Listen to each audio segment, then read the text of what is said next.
bonjour à tous. Donc voilà,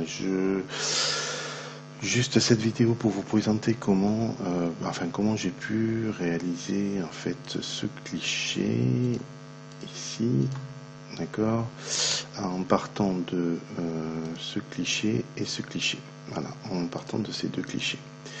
D'accord, donc j'ai au niveau de la prise de vue sur le terrain, j'ai utilisé donc un trépied, un réglage manuel, une mise au point manuelle, puisque ici j'ai d'abord pris mon sujet, mis au point sur le sujet, et puis ensuite j'ai demandé à mon sujet de s'enlever, sans bouger la mise au point, j'ai pris le décor. Donc voilà, donc ce qui nous intéresse aujourd'hui, c'est comment je fais disparaître toute cette partie en fusionnant cette photo et cette photo. Voilà, donc j'ai importé tous mes clichés dans Photoshop. Au départ, moi je travaille avec Lightroom, donc je les ai importés dans Photoshop. Et ensuite j'ai fait une copie pour pas toucher en fait à mes photos d'origine, une copie qui est ici et ici. Donc on va effacer tout ça. J'ai dans un premier temps réglé la luminosité de cette image, tout simplement parce qu'elle est légèrement plus sombre que l'image avec le sujet. Donc évidemment on est à peu près là, hein, d'accord, parce que ce qui nous intéresse c'est bien cette partie. Le reste finalement je me suis calé sur le ciel ici, d'accord, pour essayer de faire matcher les deux luminosités de telle manière à avoir vraiment une photo et un rendu final qui soit le plus réaliste possible. Voilà. Donc j'ai tout simplement rajouté un calque de luminosité que j'ai fait varier et que j'ai réglé à 10. C'était largement suffisant pour ce qu'on a à faire.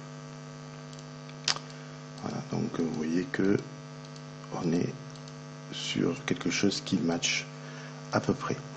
Ensuite, donc là je vais m'intéresser donc à cette photo. Je vais tout simplement rajouter un masque de fusion à cette photo. Ce masque de fusion, alors je ne suis pas là pour vous donner un cours sur à quoi servent les masques de fusion dans Photoshop. Là je vous invite à vous rapporter à ce site internet qui photographe, qui vous explique parfaitement comment utiliser les masques de fusion.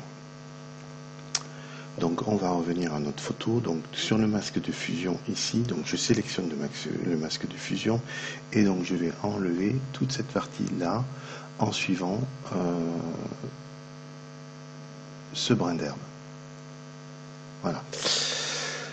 Donc on va se positionner sur la partie noire. Noir veut dire j'enlève, blanc veut dire je révèle. Donc on va enlever tout simplement de cette image de telle manière à faire apparaître l'image qui est en dessous.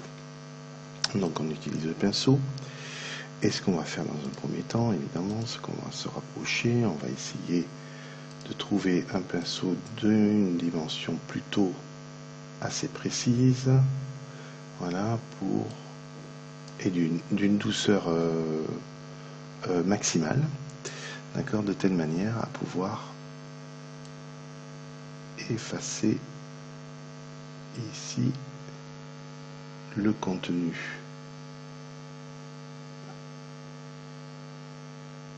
de la photo du dessus. Voilà.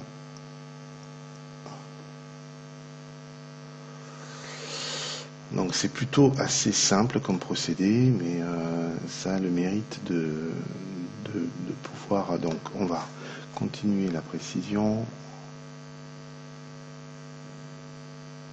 Ici.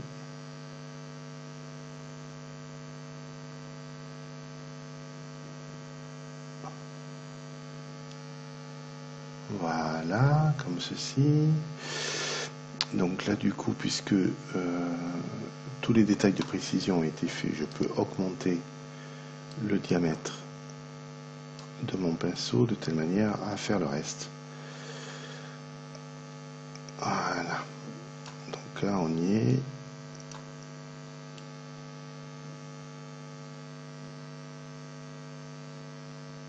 Voilà.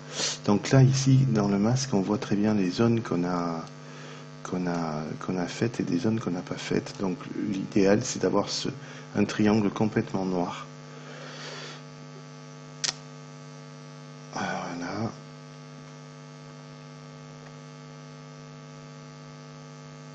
Voilà, d'accord.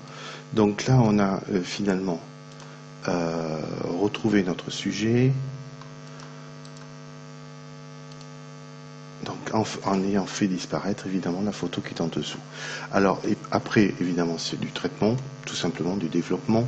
On va fusionner les calques, on va enregistrer l'image, on va revenir sur Lightroom et on va traiter la photo de telle manière à donner ceci au final, c'est-à-dire on enlève ici ce dont je viens de faire, d'accord. On va saturer légèrement les bleus, on va saturer légèrement les verts, on va légèrement saturer également le rouge, le jaune, de manière à donner un peu plus de teinte. J'ai également retouché les disparités de la peau au niveau du front, ici. Voilà, j'ai également enlevé le petit grain de beauté qu'il y avait au niveau du cou. Et c'est tout ce que j'ai fait. Si j'ai rajouté également un petit vignettage et la photo finale, la voici. Voilà. J'espère que cette vidéo vous aura donné un peu plus d'explications par rapport à ce que j'ai expliqué sur mon site internet. Voilà, je vous remercie et puis peut-être à bientôt. Merci beaucoup. Au revoir.